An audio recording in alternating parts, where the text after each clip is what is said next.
Section 504 Fundamentals course. My name is Holly Bell. I am the Equity and Advocacy Specialist here at the Utah State Board of Education, and I am the 504 Specialist at the state office.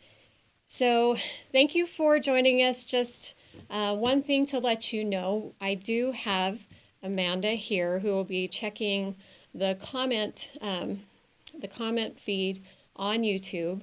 So feel free to ask questions as we move on. And there is a lag with YouTube, so when she gets the questions, it might be a little bit late, but I will be sure to answer them. And I encourage you to ask questions.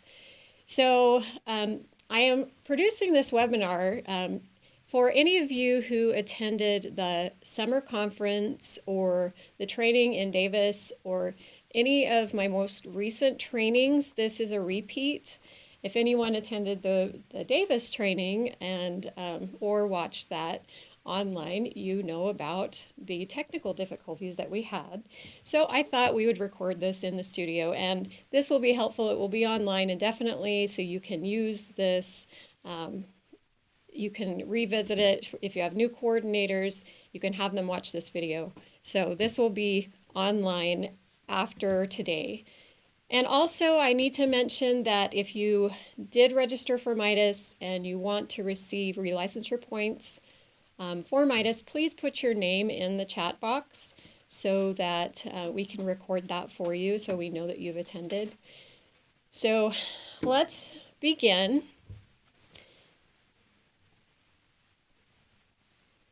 So let me just tell you what Section 504 is. Section 504 is a federal civil rights law under the Rehabilitation Act of 1973. In 2009, the ADA Amendments Act became law and broadened the interpretation of Section 504. So students with disabilities in school settings fall under the civil rights protection of Section 504. So any public entity that receives federal funding. The law regulations prohibit discrimination on the basis of disability in all school programs and activities in public schools receiving direct or indirect funding. So this does include some private schools, but today I'm sure that we only have our public educators online. So it is designed to provide equal access and fairness in general education to students with disabilities through their 504 accommodation plan. So that is the basis of Section 504. But this is what most of you think of when you think of Section 504. At least that's my experience when I'm taking calls and answering questions. Understandably so. It is very unclear law, and I hope to clear up some of the misconceptions about Section 504 and any questions that you have. Chances are that people who watch this video later will have similar questions that you have, especially as new coordinators. So I encourage you to ask those questions so we can help out our folks that come on board later. So is it okay if I play this video? I don't know where my people are back there. We're going to try. Can I play a video? I got this. Let's try it out. There are many differences between an IEP and a 504 plan. The first and most fundamental is they're governed by different laws. An IEP is governed by a special education law. 504 is governed under a civil rights law. They're not hearing it. And that makes a difference in what kinds of services and how an IEP plan and 504 plan come together. To qualify for an IEP, you have to have one of 13 specified conditions or disabilities that are written in the law. For example, specific learning disability, which would be something like dyslexia, would be a condition that a child would qualify for an IEP under. Having one of those 13 identified disabilities isn't enough to make sure your child gets an IEP. Whatever is going on with your child, whatever that disability is, also has to affect his performance in the classroom. And that's really important to know, because sometimes parents think that just having a disability qualifies for an IEP. But you also need to make sure that it's making a difference. It has what's called educational impact, adverse impact in the classroom for how your child's learning. For a 504 plan, a child needs to have a disability that is getting in the way of his learning in the general education classroom. The difference isn't that he needs specialized instruction, it's that he needs some changes to get benefit from his education the same way as other kids in that classroom. And so kids who have ADHD often have 504 plans, and what happens is just changes are made to the environment, and those changes are called accommodations. And those changes are made in the general education classroom and don't require specialized instruction. So for example, a child with ADHD may need extra time to work on a test or to get his homework done. So some people are concerned that a 504 plan isn't as good as an IEP. And the truth of the matter is that a 504 plan or an IEP can meet your child's needs. It just depends on how well it's put together.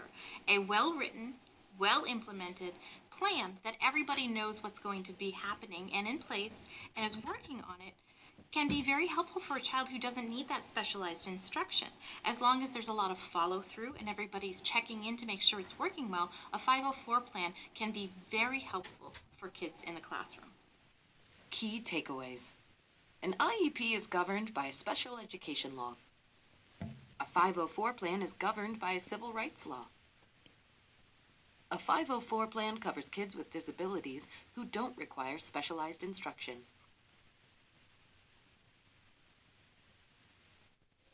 Okay, so now we're going to talk about child find. And child find is a fundamental law for identifying any student with a disability. So special education law or 504 law. And this is a law that is often misunderstood and not implemented. And so I really want to put emphasis on educating you on what child find is. So it is a legal requirement included in the Individual Students with Disabilities Act and Section 504 that schools identify, locate, and evaluate all children who have disabilities and who may be entitled to special education services. So this includes everyone in the public education system. All of our school staff, all of our administrators are bound by this law. And the three things are to identify, locate, and evaluate. And this includes our homebound students, this includes our homeschool students, our private school students, and before that sounds too overwhelming, mainly our responsibility in that regard is to place public notices wherever we can and on our websites.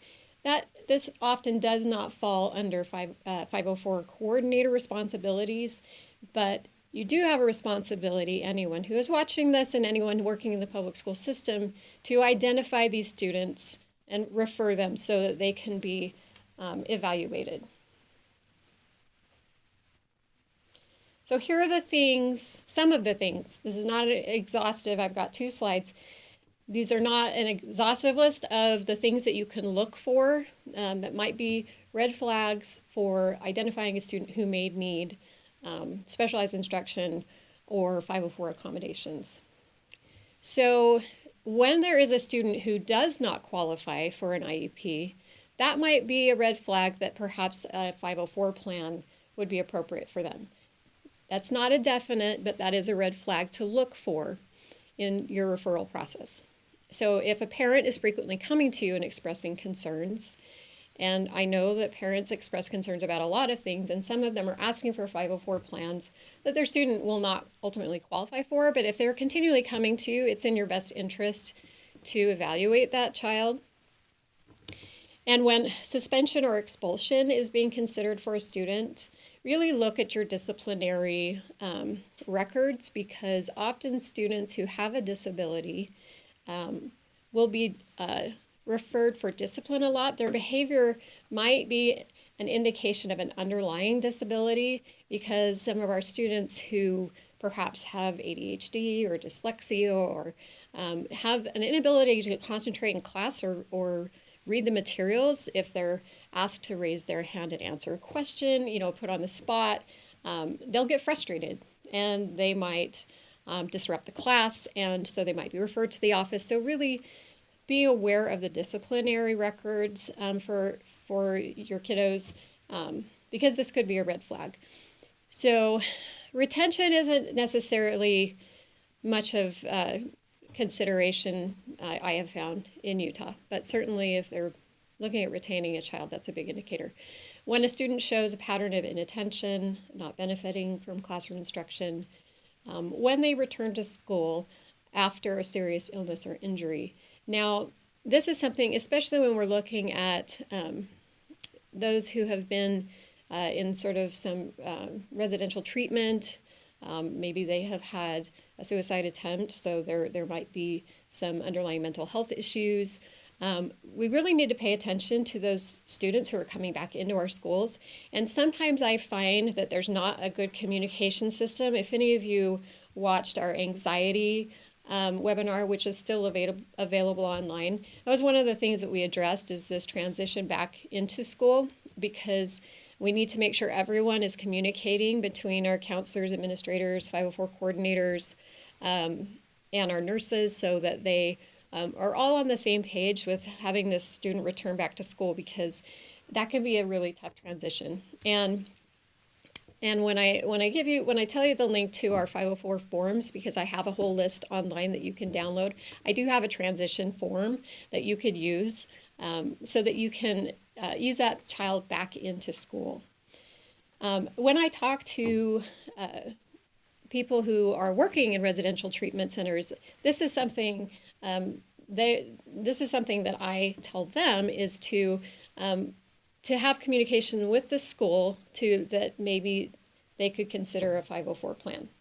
Again, nothing is guaranteed. In a 504 evaluation, there's a process, and we'll go through that. And so this is also students who have been hospitalized or had injuries. So a chronic health condition, signs of anxiety, depression, withdrawal, or a mental health diagnosis that they actually have. When they have been identified as having ADD or ADHD, there are different levels of severity, but if you're aware of a diagnosis, this is a red flag under Child Find. Substance abuse, and this could be current or past. When a disability is known or suspected, when a child shows a pattern of not benefiting from classroom instruction or failing grades. So, we have it.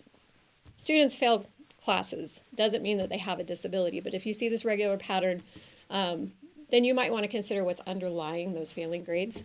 Most students don't want to fail in school, and so it's important to communicate with them and ask them what's going on. If you know they're taking medication, this is where a school nurse can come in. I think sometimes our school nurses are not often consulted, and that can be a really important source of information. If you have students who have individual health plans, that might be, if they can share with you the students who have these plans, because that might be an indicator of Child Find. And then if you know they are seeing an outside counselor, therapist, or physician. No questions so far? Okay, so now we're going to go through the evaluation process. So once Child Find is triggered, someone will refer a student for evaluation for a 504 plan. This can be a teacher, a counselor, a parent, someone in the community. This can be any person who thinks that the child might qualify for a 504 plan. So if you think that this is, you're seeing these indicators under Child Find, we're going to put together a team, but before you evaluate, so you've determined you need to evaluate the student, you need to obtain parental consent. This is the one thing that you absolutely have to have before you evaluate a child. As far as parent involvement is concerned, is you need to get that parent consent. And just so you know, on this item, I do have a referral form that you can use online. I also have a parent consent form that you can use. Any of the forms that are online are optional. You can use them if you want. If you already have your own system, continue to use that. They're just there for your use if you'd like to use them, adapt them, whatever you want to do. So I do have both of those forms. Then you need to gather a team. So the team members that are on the recommended list are not necessarily the ones that you need to choose from, because they need to be a group of individuals who are knowledgeable of the child. So maybe these people would not be knowledgeable of the child, but I will say you need to at least have 3. 2 people does not make a team, and it can be problematic because one person will say, well, you promised this, and the other person will say, no, I didn't, I promised this, and so that can become very complicated. I do recommend that you involve the parent, as parents are not happy with the fact that they don't have to be involved on the team, but most likely they are the most knowledgeable of the child. So do everything you can to involve the parent. As far as if there were to be an investigation, worst case scenario, if you had made every effort that you could to include the parent, then you're okay. So, but we don't want to, if we have their consent, we don't want to deny the student free appropriate public education because we can't get the parent in. Now, they don't have to be physically in the room either. Really think creatively with this because it's hard to organize everyone's schedules, but if you have someone on the phone, you are able to do some kind of Skyping, that's okay. The main thing is that you're gathering together a group of knowledgeable people with as much evidence as you can get. And I will go to that next. But these individuals, it's when it comes down to if 504 is being implemented, the bottom line is going to be your administrator. They're ultimately going to be responsible that this has been implemented. So you should probably involve the administrator. Depending on what the disability, the suspected disability is, sometimes if it's a mental health condition, which anxiety is on the rise. That's why we did the webinar that you can go back to and revisit. If it's a medical condition, maybe you want to include a school nurse. Now, they might not be knowledgeable of this particular child, but they can give you good information. But you can also have a physician that's working with the child.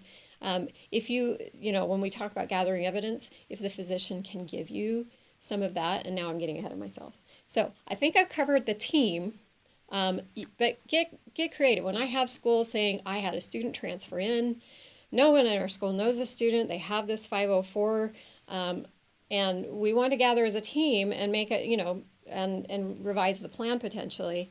You can involve a teacher from the past. You can involve a 3rd grade teacher where they have seen this behavior, and this student is now in 7th grade.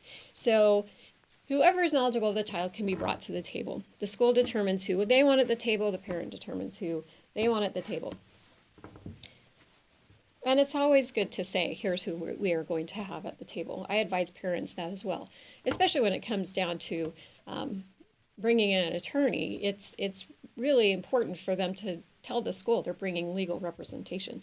Okay, so the next important thing with 504 is that you're going to want to gather as much information as you can. You can't go off of one source.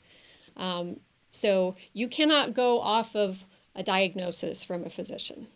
And so a lot of the times a parent will come to you and will say, doctor says my student needs a 504 plan, and here's his recommendations or her recommendations.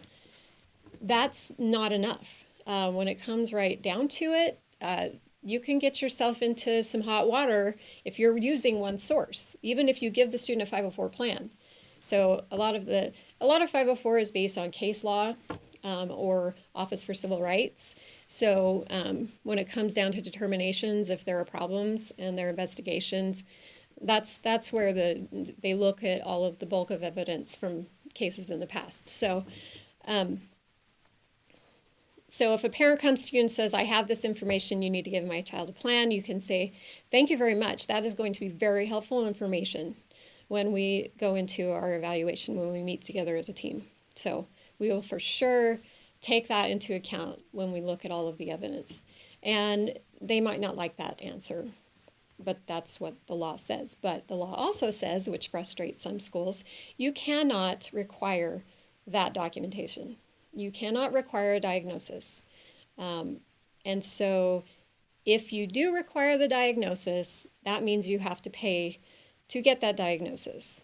And remember, it's one source of information. So you can't say, bring me the paperwork, and this is a common misconception. Bring me the paperwork and we'll set up the plan. If we don't have that, we can't give your child a plan. That's discrimination. So if I want to give you an example of why that's discrimination, because you might have one student, so you have two students with anxiety, let's say, severe anxiety that you can see is impacting their access to their general education. So this student A has health insurance, has a physician, has the means to obtain that diagnosis. Student B does not. They don't have access to get you that information. So this student is able to receive accommodations. This student is not. That's discrimination. So if you feel like you really need that source of evidence, then you need to make sure that you're providing to get that, and you can't just include that in your evaluation. So I want to make that clear. That is a common misconception, both of those, from the parent side and the school side. So if I could clear that up, please pass that along to all of your educator friends.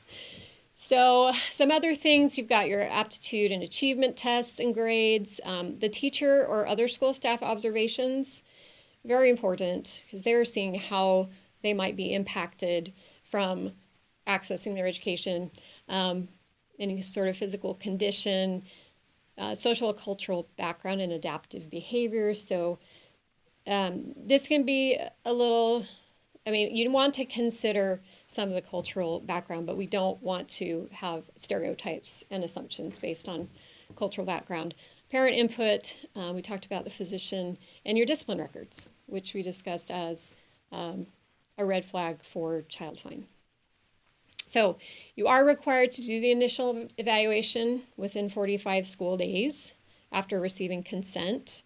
Now, another common misconception when is an educator will tell the parent, we need to evaluate your child for 3 weeks before we can consider evaluation. This is totally inappropriate. A wait and see model is it's going to get you into some hot water, especially if there are some pretty severe red flags. If it is something you can tell the parent when you give options. So they come to you, they say, I think my child needs a 504 plan, and you can say, okay, here are our options. Do we want to try some interventions for a little bit and see how that goes? And then, or we could put together a team and evaluate. So you can give that as an option, but if you say, I'm sorry, we have to do 3 weeks of evaluation before, of interventions, that's not appropriate. So, you don't have to take the whole 45 days, especially if you go into a team meeting immediately and you find the child does qualify because of this blaring evidence sitting in front of you, then you create the plan. But if you feel like it's going to take some time, you haven't been seeing these things, and you need some time to gather data, then you have up to 45 days. Any questions so far about the evaluation process? No, but they did ask where the anxiety webinars posted. Okay, so we do have all of our webinars are on the USBE YouTube channel. So, and it's under student services. I can send out the link. Oh, look at that. So I'll send out the link, but I think I also have it at the end of the PowerPoint. And I'll send the PowerPoint out. Question, is this also true of the IEP process? IEP process is totally different. And when does the official 45 days start? Upon parent consent to evaluate. IDEA, they have their own process, and a lot of the time, like this 45 days, we have elected to do because that's also what they do under special ed law. So it can get confusing because some of the things that we recommend for 504 are similar to IDEA, but I would trust your special education director to know that process under IDEA because there are more strict standards. I understand that the parent has to be involved. And there's something to the effect of if you will not be evaluating the child, you have to send them some sort of a notice. So really trust what your special education director says. There are similarities, but under 504, it's much less prescriptive. IDEA, very prescriptive.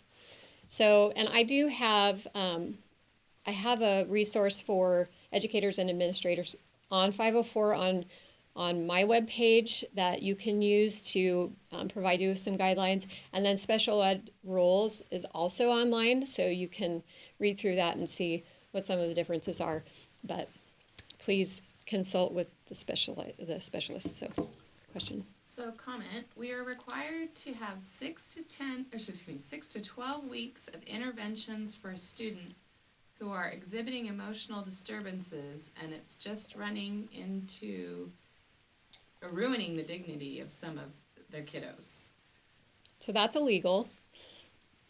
If you require that much time for intervention, if you see that if you have been given enough evidence that there is a potential disability, and we'll talk about what the qualifications are, but to say that you have to take that time prior to evaluation for a 504 plan, that is going to get you into some trouble if there is an investigation.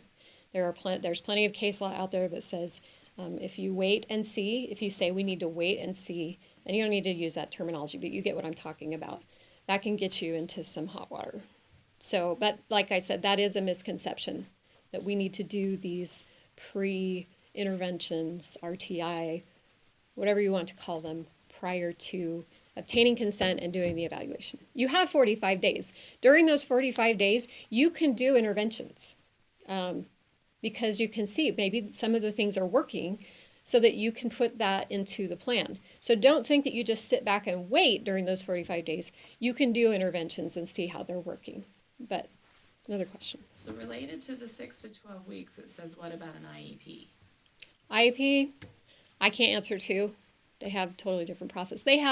So for 504, you can have evaluations done. Let's say you have a school psychologist and you have a student who is exhibiting the severe anxiety, especially with our kiddos who've been hospitalized and there's just a lot of evidence that they are being severely impacted by this disability, missing school, that sort of thing. So you can get whatever evidence you can. For IDEA, they have specific tests. Now, you have a school psychologist, student exhibiting severe anxiety. If you can use your school psychologist who can do, they're licensed to do this evaluation, you absolutely can utilize that person to provide you with the evidence. But there is no determination of what evidence that you have to have in order to create a 504 plan and to make a determination and create that plan. And please tell me if I have not thoroughly answered your question. If you need me to follow up with anything, please ask. So I hope that makes sense. So I always recommend that you document everything. So a lot of people who get a referral, because it doesn't have to be documented on a physical document, if a parent calls you, that can be considered a referral. I always prefer to have anything documented. And so we have a referral form. You have a parent sign it. Any documentation you have is going to be helpful to you, just as far as if anyone comes in and scrutinizes your methods. So when we're talking about most case law, things that are complaints that go into Office for Civil Rights, when they come in and they do an investigation, they want to make sure that you're following your process and procedures and that you're exhausting your efforts to support this child.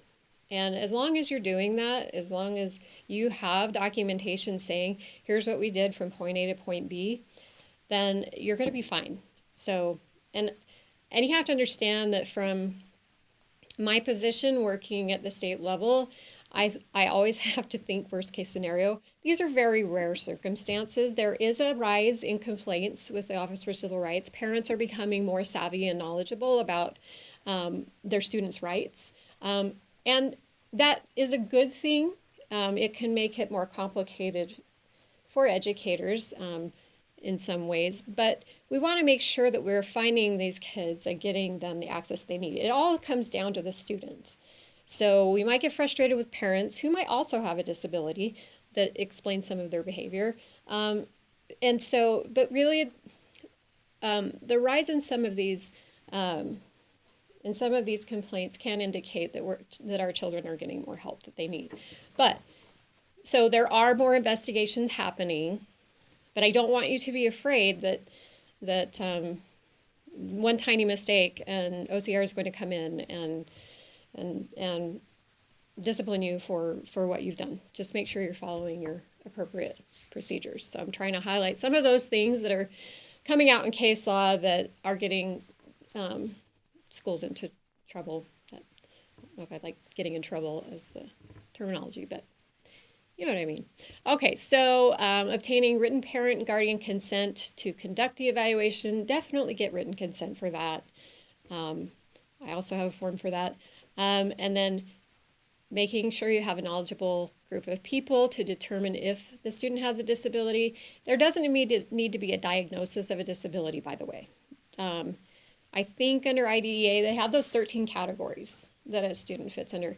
Now, for those of you who have filled out the 504 expenditure report, and we have the 9 categories, that's our way, I'll get to the question in right a second, that's our way of kind of being able to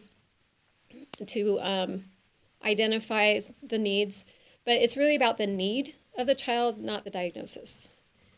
So whatever the need is that is preventing them from accessing general education. Question? It says, I understand we need to use multiple sources, but you were saying we can get in trouble if we only document the medical note to support eligibility. Why would that be the case? Just under 504 law, because some of our students can't get that documentation, and so you have to look at multiple sources of evidence. I mean, if you think about a student's needs, we need to gather information across the board. So a doctor is only seeing this child in their office, and they are getting reported to them the observations of probably one person, the parent most likely, or guardian, is bringing this child to the physician. The physician is making their determination based on that information that is given to them. That's not a lot to tell you what's going to benefit this child or how is this child not getting access to their education. So that's why you need multiple sources to really get a solid handle on how you're going to accommodate this child. Does that make sense? So the clarification comment is, if they have the document from the doctor, why would they get in trouble for that being the only document? Because they have to look at multiple sources of information because that's not sufficient evidence. This is part of the law that they have to look at multiple sources of evidence.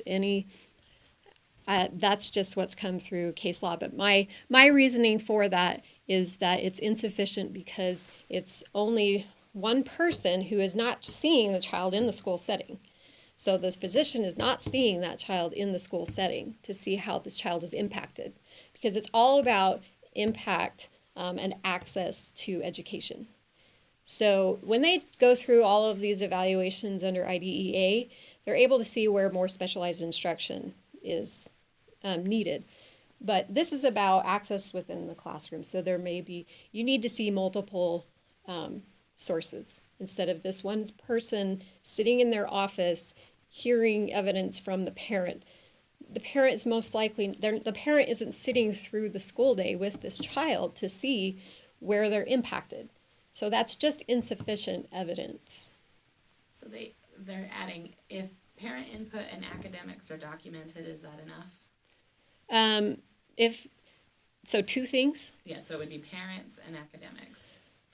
So the thing with 504 is it's all a team decision. If the team says, okay, our multiple sources, yes, 2 things are multiple sources. That's the definition of multiple. If the team determines this is enough, then they can determine the child eligible. So the more you can get, the better. But if you have 2 and you've decided as a team, it's not just one person deciding, you've decided as a team, this is enough. We know this child needs accommodations. So 1 source, not enough. 2, okay, and we'll cover it. 3 or 4 or 5, yeah, that would be better. But yes, that would cover it under the law. Great questions. These are the things that I really want to clear up. So thank you for asking those questions. You're not the only people who have those questions. Okay, so you can refuse to provide Section 504 accommodations. But you have to provide the parent with notice of their procedural rights under Section 504. And I recommend that you actually give them their rights when you give them the parent consent form. Now, I have a copy of an example of parental rights. It's good for you to put that on your website. We also have a pamphlet. It's an electronic PDF on our website that is a resource for parents that goes through what their rights are. That's helpful. It's colorful. The one that I have on my website is 1 page. So either way, as long as you're telling them what their rights are, it's rights under FERPA. It's rights to, if you say that we won't provide a plan, they do have the right to appeal. They have a right to request a hearing. They have a lot of rights, so we need to make sure that they have those rights. But you can refuse. Now, you can only refuse based on a team gathering together and reviewing evidence. So in my forms, I have one that is the accommodation plan and notice of determination. I can't remember what I called it, but it's on there. It shows you on the first page. So you can use this as your entire plan if you determine eligibility. But if you use the first page, it says child has I can't remember exactly how I put it, but they qualify. And then there's one that says, here's what we looked at for evidence. And there's a bunch of check boxes as far as what you've evaluated. So you're giving that to the parent and saying, okay, we evaluated as a team, we've determined your child is eligible or not eligible, and here is the evidence that we looked at to make that determination. And then the parent has the right to appeal. So hopefully the parent is involved in the meeting. But so this is more designed if the parent's not there. I mean, because the parent's obviously going to know that you haven't determined eligibility if they're in the room. But this is maybe the case where you have determined this outside of the parent, because the parent is not required to be a part of that team. So they don't like that, but if they're not there, then you can give them, we have determined they're not eligible. And this is something that I talked about before.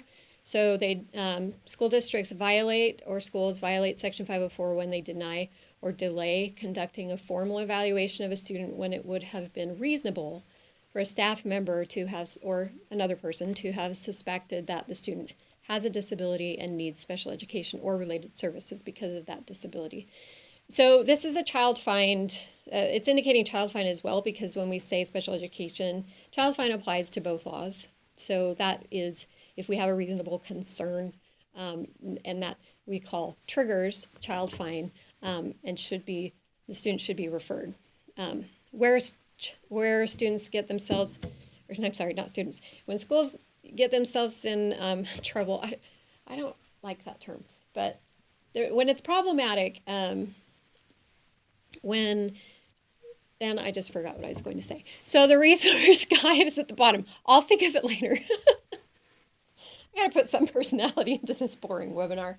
So I'm sure it will come back to my memory, because we definitely want to make sure you all are protecting your own procedures. So here's the referral form that I mentioned. These are fillable PDFs. I don't like my own handwriting. I always create fillable PDFs if I can, yes. Another question. Does the formal evaluation need to include standardized testing such as the Woodcock-Johnson or WISC? No, and so under IDEA, that might be something. I don't know personally. But like I was saying earlier, if you have a school psychologist, if you have someone who is able to provide those evaluations, I was a school counselor. My background is in school counseling. I did not have the training to provide those evaluations. I could not do that. But I had a school psychologist. If you think that would be helpful to have them go through that evaluation, which often it could be, depending on the potential disability, then use that person to evaluate. They don't have to specifically just work with special education students. So, okay. So this is your consent to evaluate that you ask from parents if you want to send them this. This is the parent rights document that I mentioned. And it's not highlighted online. That little sentence, I don't know why. Okay, so when you're determining eligibility, this is your paragraph. So pay attention to this paragraph. A student is eligible for a Section 504 accommodation plan if an evaluation shows that the student has a mental or physical impairment that substantially limits one or more major life activities or major bodily functions and impacts the student's education. So your key words to pay attention to are substantially limits, one or more, that is impacting the student's education. So impact and substantial limitation, and substantial is not defined under Section 504. Okay, question. Do you have the forms in Spanish? I am in the process of, I have to get approval for translation services because we have to do a PRF because it has to be paid for. So I am in the process of getting those translated. Because they're not official documents from USBE, if you have someone that can translate them into Spanish, please do so. But I do want to provide those for you. So I am in the process of trying to get those translated. Okay, so what are major life activities? Because it needs to be substantially limiting one or more major life activities. So I'm not going to go through and read all of these. As you can see, this is not an exhaustive list. But the main thing I want to point out to you, and this is something that often, when we look at case law or complaints through OCR, we focus a lot on learning. So you can see that there are a lot of things that are impacting a child's access to their education.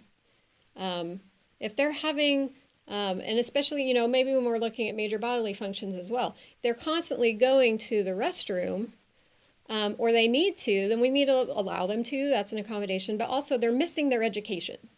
They're missing on that instruction time. They're missing out on that instruction time.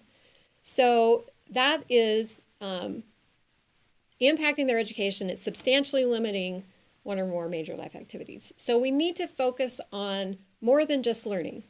And so when we say to a parent, we're not seeing this in the classroom, we're focusing on learning. We're not seeing that in their grades. Those of you who work with students with anxiety, you know that a lot of these students, they get straight A's, and there's a reason for that. Maybe they have OCD, maybe they have anxiety. They're going home and studying until midnight, so that's impacting their sleeping. And so we need to pay attention to the parent observations, other things. That's why we're looking at multiple sources of evidence, because in the classroom we're seeing this child is doing great. Well, this child is being impacted because of this disability, and there are things that we need to do to accommodate that. And it's not prescriptive. I can't tell you exactly what to do. In fact, that's one of the things that I just emphasized in my last training, is we don't want to over-accommodate the child. and this is something that has come up also in case law, is especially if we're trying to meet the demands of the parent. We're like, okay, we just want this parent to be quiet, so we're just going to do what they want. That can actually impact the student from accessing their education and impede them from progress. And so I know what you're thinking. How do we make these decisions? Team decision. As long as you are following that process and doing what you can to give the child those accommodations, you're fine. But so we don't want to over accommodate, we don't want to under accommodate, but the team makes that decision. So if a parent tells you, my child needs a calculator for everything, and you say, this is actually going to impede that child's progress, and we have other accommodations that we think would be more appropriate to meet the needs of your child, then that is appropriate. So that's why I say look at more than just learning. Do we have a question? Okay.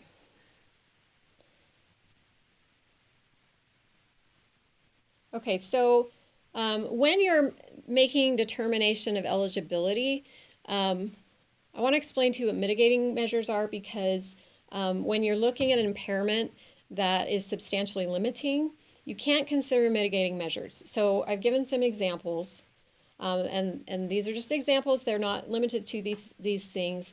And so one of the major things that comes up are students with ADHD. You can't look at how they would behave on medication. So this is one of those examples where we might end up wanting to go back to when this first original diagnosis happened. So when we're looking at our team, so if we can get in touch with, maybe they started medication in 3rd grade, there's a reason behind that. And so if we can talk to that teacher or look at those grades, any information we can get about when they had, when they started getting these accommodations because of their ADHD, that would be, you can't consider the medication. You have to consider what it would look like without the medication, because the medication is a mitigating measure. It mitigates what the disability is. So an example would be a student with asthma. And let's say they are, their medication is I don't want to can't find words. It's handling, their day-to-day, but what if they forget their inhaler? And so they can't go to class because they have, and so we have to consider the asthma absent with, without the inhaler. Okay.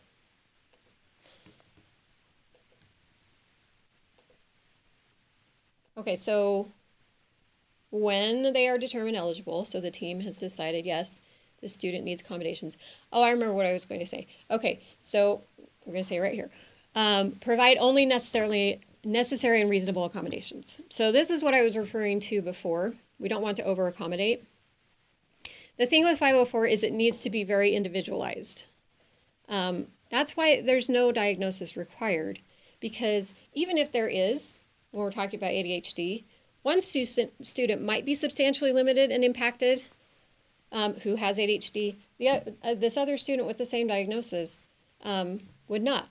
And a student with ADHD who is being substantially limited doesn't mean that this student, both eligible, that the accommodations for this student would look would be appropriate for both. So we have to look at the individualized student. Write out the accommodations rather than creating a checklist. And it needs to be related back to the data. But so if you hand a parent, hey, because if you go on to our administrator handbook and you look up we've got a lot of different disabilities. I keep using ADHD and anxiety because those are the most prominent, these are the most prominent referrals that are happening, and I'm sure in schools you know that. And so if you look on our website and you look at the handbook, and there's a list of like 20 accommodations, and you say, hey, here are the potential accommodations that you can pick from your student. And then they, of course, are going to check off all of them, and that's going to be unreasonable for your teachers to try, because when those teachers get those plans, they have to follow them with fidelity. And they might not be the most appropriate for that student. So you determine what's most appropriate for that student. And so you show the parent, okay, here's what we think. You don't give them a list. Okay, and then give the teachers listed as responsible to implement accommodations a written copy of the Section 504 accommodation plan. And you notice I say teachers listed as responsible. This is not something you're handing out to all the teachers in the school. Now, and also when you have systems, your student information systems, when I was a counselor, you could see a little flag up at the top. If they had an IEP, I don't remember if we had one with a 504, but it was a little flag at the top. But that should be an indicator, but it shouldn't contain the contents of the plan. The plan should only go to those educators who are responsible to implement, because it's a private document. No other school staff member should have access to that. They don't. It's a FERPA violation for them to be talking about this child's disability. But I want you to make sure that when there are changes in the student schedule, and this is more for our secondary schools. So semester changes, there's going to be probably new teachers. There might be, I did a lot of schedule changes as counselors. So they'd spend 2 weeks in a class, and before the drop dead date, they called it. That's a terrible term. I am never using that again. Okay, so before the deadline, wait, that also says dead. What are we doing? Okay, so, they reach, okay, so you know what I'm saying, but they would change classes, and then we might not think, oh, I gave the first teacher the 504 plan, I need to give this next teacher the 504 plan. And so also, in this case, we need to make sure substitute teachers, whether it's short-term, for a day, long-term substitutes, have access to this plan. Because the student doesn't get a day off of a free appropriate public education. I guess sometimes we put a movie in front of the rest of the students too, but we really want to make sure that they're getting their accommodations that will help them access their general education. Not that movies sometimes are a bad thing, but we want to make sure that the whole class is getting access to that content. So review the plan with the teacher and get their signature on plan, which verifies that they've received it. And I have questions saying, do we have to do this? No, you don't. But it can be helpful to you when a parent comes in and says, this teacher told me they don't have a copy of the plan. And you can say, well, through email, if you think that's secure, or, I gave this teacher this plan and they signed it. Or I have this email and they returned it saying I did get the copy of the plan, and yes, I will follow it. Another thing that I have put on our site as far as forms go, I had actually, my Alpine coordinator, hi Sue, if you're there, asked, do we have something for the teachers to record that they are doing these plans? So I put something together. I thought that was a very good suggestion. And basically it's a quick form that a teacher can have where it lists the needs, and I think it's like Monday through Friday, and all they have to do is say check, check, check, check, I've done that for this child. So if a parent says you haven't been doing this, the teacher can show them, I have, and I've been documenting it. So that can be helpful for a teacher to protect their integrity. And then annual review of the form is best practice. So don't continue the plan if the student no longer needs it, or, they might have needed extended time on tests throughout the year when they were determined eligible. But you're noticing that they are getting their tests done on time throughout the year, so they're not needing the extended time. So perhaps you reevaluate the plan and you say, this is not a necessary accommodation, so we're going to remove this one. But this one is a necessary accommodation. So, and you might need to add new ones. There might be new information. Anytime there's new information that comes into play, so a student has one disability and they get a concussion after that, and new accommodations need to be put into place. You meet together as a team and you determine, okay, does this other piece of information that we have require accommodations? So you can't just say, okay, well, we met at the beginning of the year and here's what we had, and I'm sorry this new thing happened, but we're going to have to wait till next year to modify the plan. Anytime you get new information, you need to be meeting, and when I say new information, I'm saying something that is also substantially limiting their access to their education. So I'm not saying everything that happens is going to have to be considered for a plan revision. And this is, as you see, it says best practice. So this also aligns with IDEA. I think it's I think IDEA has requirements as far as the reviews. 504 does not have a requirement, but often we'll use best practice under IDEA. And hopefully I have provided a logical argument as to why this would be important to do. Okay, so it's important that we have a communication with our teachers. I think often they are, I don't want to say often, but sometimes they're left out of the conversation, or they don't really understand. They're just given the plan and nobody says exactly what this means for this particular student and why. And a lot of the time they can't come to the meeting. And if you're in a secondary school, I was a counselor at a middle school and a high school, that's a lot of teachers. And they're not all knowledgeable of this child, especially if it's at the beginning of the year and they've never even seen this student before. So they don't need to be on the team.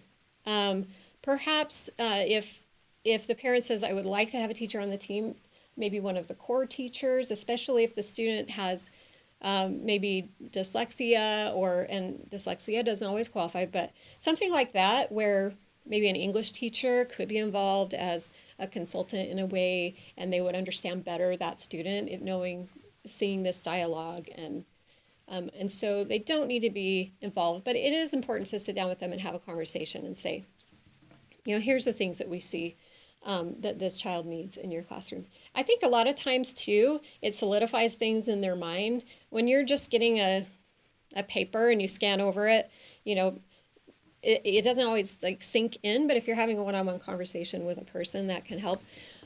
And then, I'm going to give you this PowerPoint. If you want to use it, this is the fundamentals, and train your staff, especially when we're talking about child find. Like I said, a lot of people don't know about that law. And so if you give a professional development to your teachers, and it doesn't need to take 2 hours, like this one might, because I want to be thorough, just to go over some of the things they need to be aware of with Section 504, because there is an accountability piece there, and we are trying to meet the needs of our students. And then providing them with access to maybe the referral form, any other resources, including them on the team when appropriate, because that can help clarify some of the accommodations. And then check-ins. And I'm not saying that you need to sit down with every teacher throughout the year, but maybe send them a quick email. Just say, how's it going for Billy in your class? Any questions about the accommodations? You're doing a great job. I think there's a lot of negativity, as you saw in that beginning slide, banging your head against, there's really a lot of negative associations, especially for teachers who are really trying to manage this tons of things in their classroom, and just to give them positive feedback and saying, hey, this student is doing great. Thank you so much. They're saying really great things about your class, and teachers don't get enough pats on the back, in general. So with 504, when you're like Kimmy Schmidt banging your head against the wall, they especially need positive feedback. Now, sometimes we have teachers who refuse. That's not a good thing. But sometimes they have a good reason. So let's say that we have a teacher who is noticing that this student doesn't need the extended time. This could be important information for you. You can revise the plan at any time if you want to gather up the team. But listen to them. You need to let them know this plan needs to be followed, but your information is really helpful. And maybe we need to look at revising the plan. But follow it for now. Please, follow it. And then if they don't, it will be constituted as noncompliance and discrimination. And that is case law Doe versus Withers, where it was determined that there was noncompliance and discrimination for a teacher. Okay, so here are the forms that I have online. I've talked about most of them. There is a parent input form that's really helpful. It has a pretty exhaustive checklist of observations that they're having, so that's something that you could bring into your meeting for determination. The notice of decision and the 504 accommodation plan are combined. So you can just use the first page if you wanted to say your student doesn't qualify. A grievance form. So if a parent says, I have issues with this, I am going to file a grievance.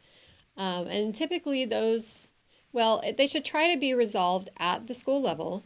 If not, involve your 504 coordinator at the district level. Of course, for charter schools, this is typically not the case. So for me, I'm kind of the last tier. I will always ask, have you gone through your grievance process at your district or charter school? If you have not, I need you to do that because it really needs to be handled at the local level. The only thing I can do from my position is provide technical assistance. All I can do is advise you in your process and procedures and let you know, okay, here's what the law says, and the same with parents. I can just give them their rights and answer their questions about what the law determines. I can't give advice on appropriate accommodations. I can't give advice, period. But I can give them their options. And so that's why the final say is within the LEA. And an LEA means a district or a charter school, not an individual school. That's not an LEA. Manifestation determination, many of you might not know what that is unless you are in special education or an administrator, but you need to know that manifestation determination, which is a disciplinary requirement when a student is they want to suspend or expel the student for more than 10 days, does apply to Section 504. So you need to hold a manifestation determination if you're going to discipline the student beyond the 10 days. So I'm not going to go into that because I'm going to have a webinar later in the year. I have the dates on discipline of students with disabilities and the notice of rights, which I showed you. Okay, any questions online? Okay, so a lot of questions about transfer students. So either you have a transfer student coming in from out of state, from another school. So I have a lot of questions about transfer process. So if they have a current plan and they're transferring it from one LEA to another within the same school year and they enroll in a new school, the LEA, in consultation with the parent and guardian, must provide free appropriate public education to the student, including services comparable to those described in the previously held IEP or 504 plan until such time that they need to adopt the previous plan. So they look at it and they say, all right, this is reasonable and this is, we'll keep this plan. Or they develop and adopt and implement a new plan. So that's what we need to do if they come in with a plan. Now you can't, and this is going to be sticky, I know you're going to be unhappy with this, but if you have a school that won't transfer you the file, or the parent lost this file in their boxes coming from another state, you can't wait to provide FAPE for this child. You maybe need to get on the phone and say, former school, what were you doing for this child? If the parent is saying, I promised you I have a 504 and here's what we did for my child, you don't say, I think you're a liar.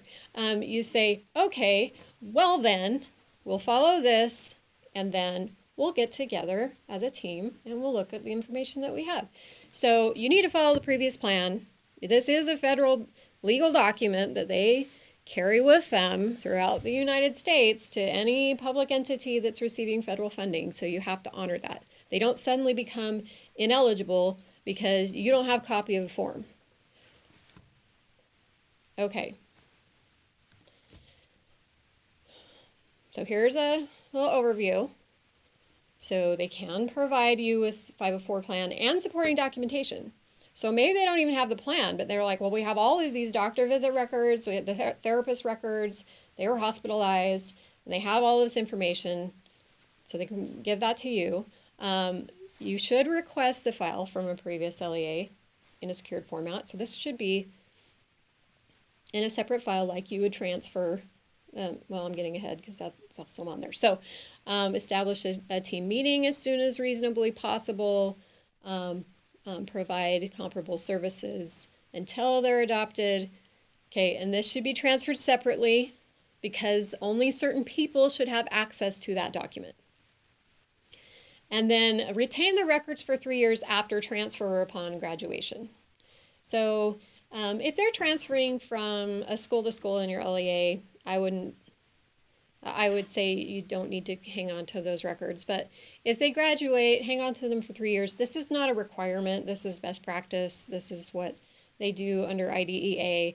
And I'm sure that it's reasonable to you if somebody comes back. You know, if there's a college that comes back to you, 504 is a protection in a post-secondary setting. They don't have to use that plan, but it can be informative.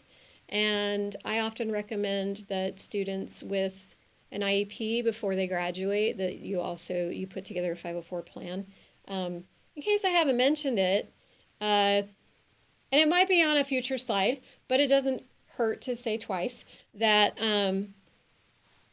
you don't need to have a 504 plan if you have an IEP. You don't need 2 separate documents. 504 is a civil rights protection for all students with disabilities. So that means students with disabilities under IDEA. So any accommodations that would go in your 504 plan just need to be written into the IEP. So you don't need 2 separate documents. Because then you have to have 2 separate team meetings because they're not the same law, but they are protected. So you want to just wrap those into one. Health plans, 504, separate. Because health plan, and we got a question over here, health plan can be revised when we get new information with the physician, the nurse.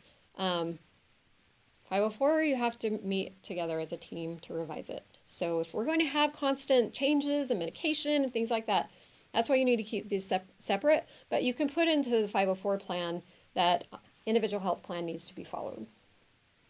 Question? Can they hold the records in their cumulative file after graduation? I would say yes. But I also would say it's what is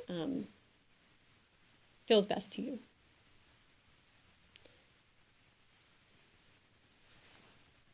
Because that's honestly not a requirement. It's a recommendation. Okay.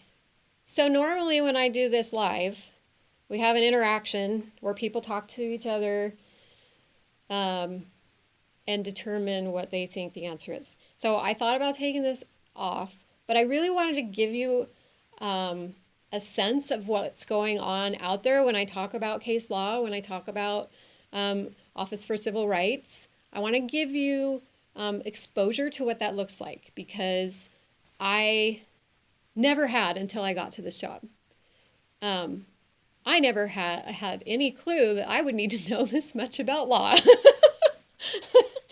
And so I've been in this job a year and a half, and I have learned a lot about the law. So, any questions before I go into these scenarios? Okay. So, a lot of words here. I'm going to read it. A parent sought to participate in an upcoming 504 team meeting. She had attended her son's prior meetings. This time the district did not invite her. It explained that given her daily communications with the district, the team would be more productive without her. The assistant principal and school counselor met with the parent to discuss her requested accommodations a month before the team meeting. The team meeting included the assistant principal, the counselor, a nurse, and 4 teachers. The team discussed all of the parents' requests. Within 2 weeks, the assistant principal and counselor met with the parent to review what occurred at the meeting. So the parent appealed the ensuing 504 plan internally, and the district accommodated all but one of her requests. Now the parent filed an OCR complaint alleging that her exclusion violated Section 504 implementing regulations at that number. That regulation requires that placement decisions be made by a group of individuals knowledgeable about the student. I'm going to give you a minute to kind of look over this, look at things that jump out at you that would lead into what OCR's determination was.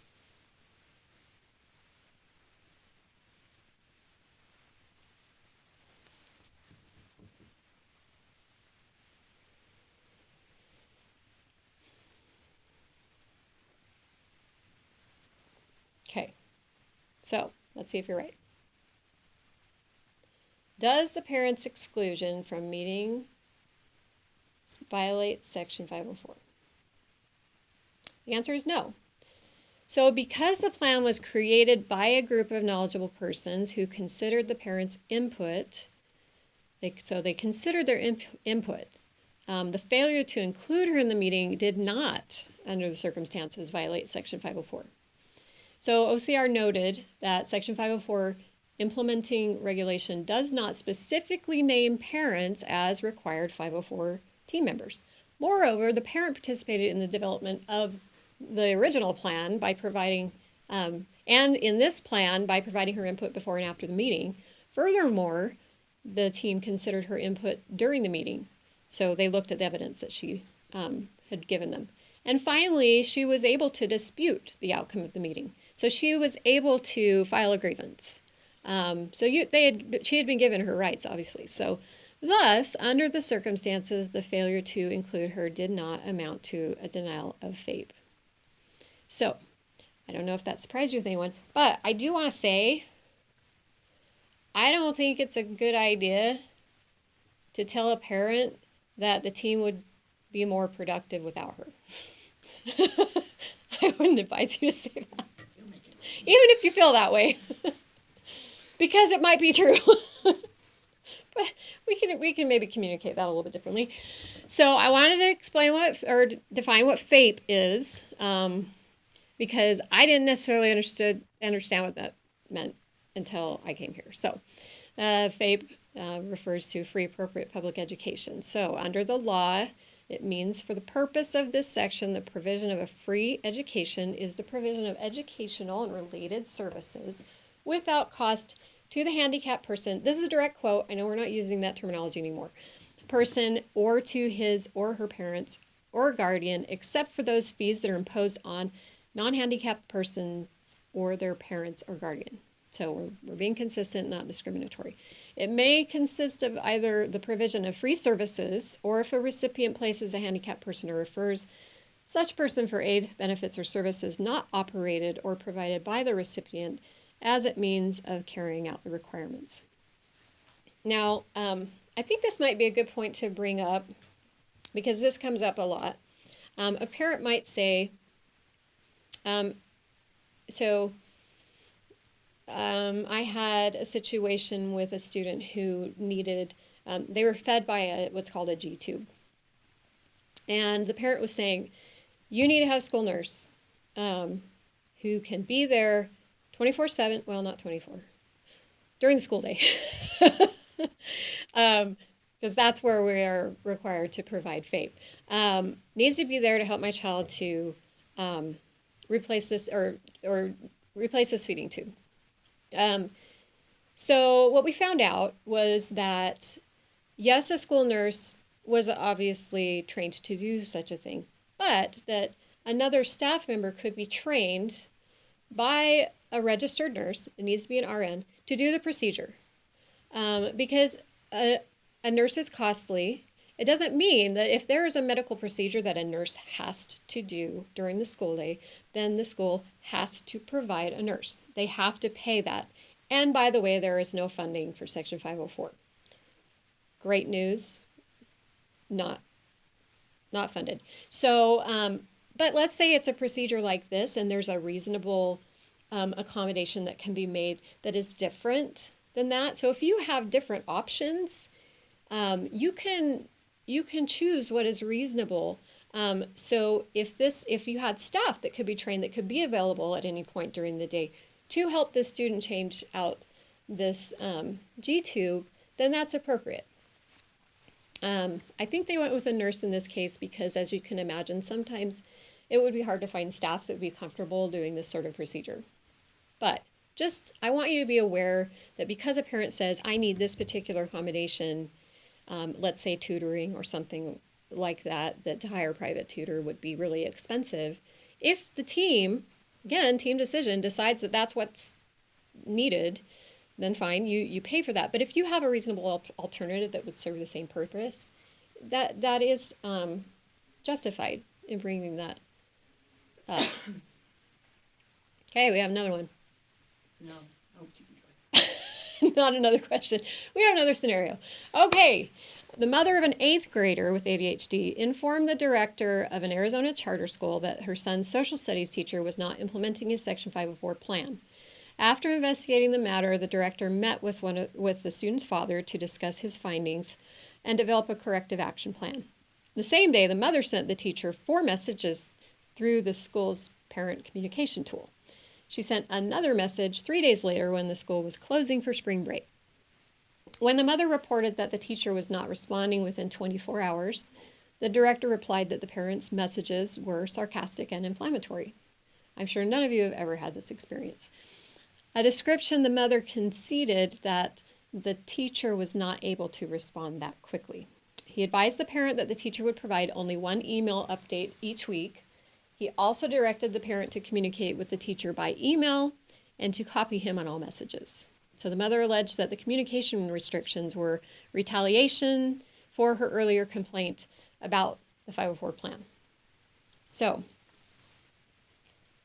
I think this one went to a hearing. So I think this is a hearing officer that determined this. So I'm going to let you sit and read that for a second and see what you think the decision was. Well, I feel awkward.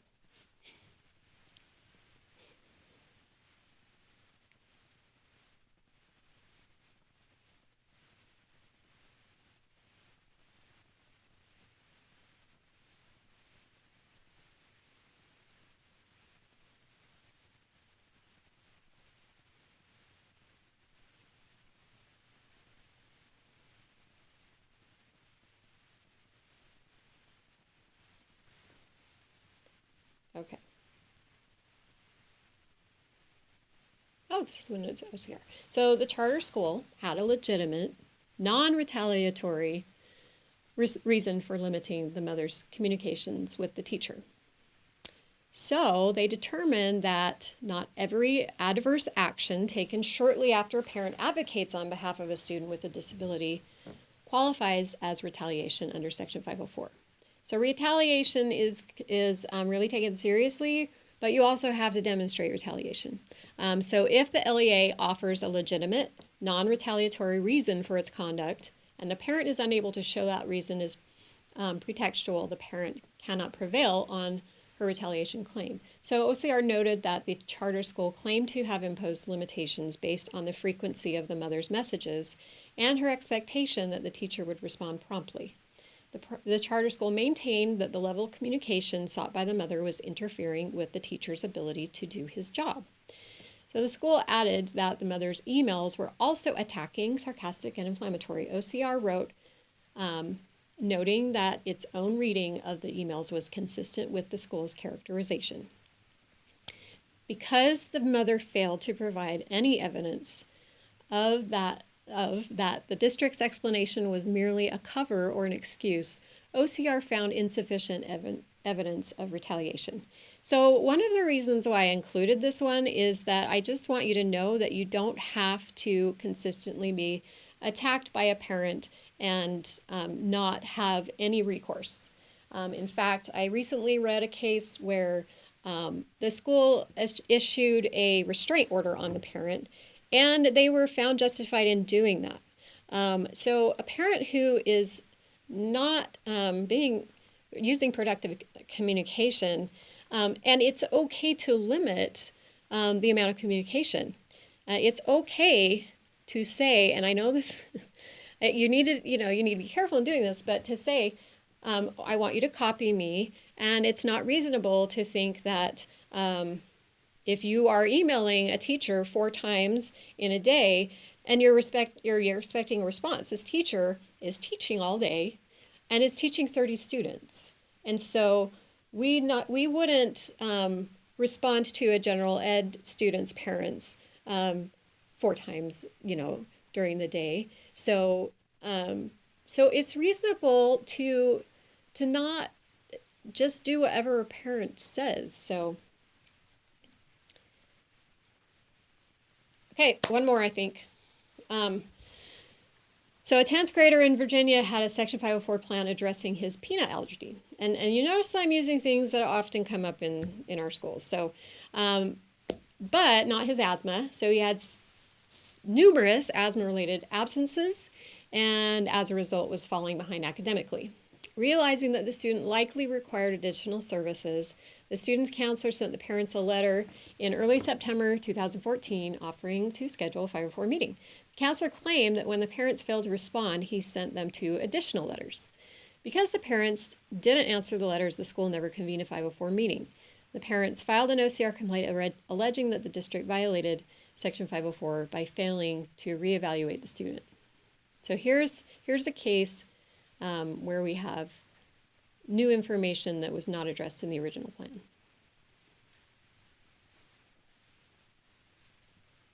This is where I'm letting you read.